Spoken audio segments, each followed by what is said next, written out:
All right, number 9, we've got a curve that's got a derivative of square root of 4x plus 1, and they got a point of the original curve is 2, 5. What they want us to do is find the equation of the curve. So when they give you a derivative and a point, what they want you to do is integrate the derivative and then use the point to find out what c is. So the first thing we do is integrate. We're doing the reverse chain rule.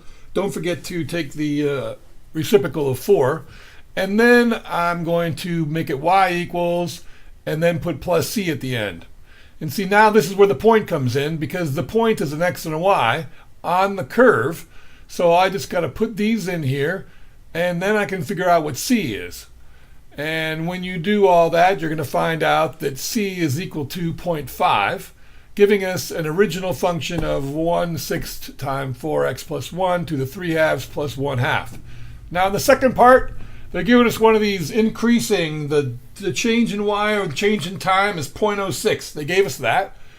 And then we can obviously have the formula for the change in y over change in x.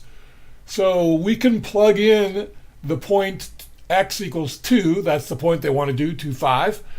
And we're going to put in the 2, and then the derivative is equal to 3. So now we know what dy over dx is equal to.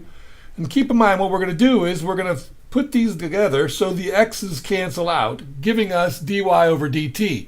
Now all we got to do is fill in what we know. In this case, we don't know the change in x over the change in time, but we do know the change in y over the change in time.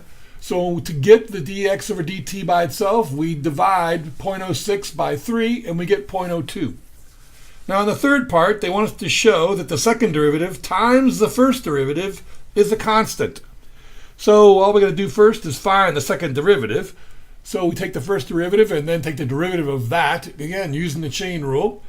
And we'll end up with 2 times 4x plus 1 to the negative 1/2. That's the second derivative. So again, like I said, don't let it confuse you. Just do what they say. Take the second derivative, multiply it by the first derivative. So here's our second derivative times our first derivative, and it should equal a constant if we do it right. And so second derivative is 2 over 4x plus 1 to the 1/2. First derivative is 4x plus 1 to the 1/2 over 1. So the 4x plus 1 to the 1/2 all cancel out, giving us 2 as a constant. And that's all there is for that. I hope that helped, and thanks for watching.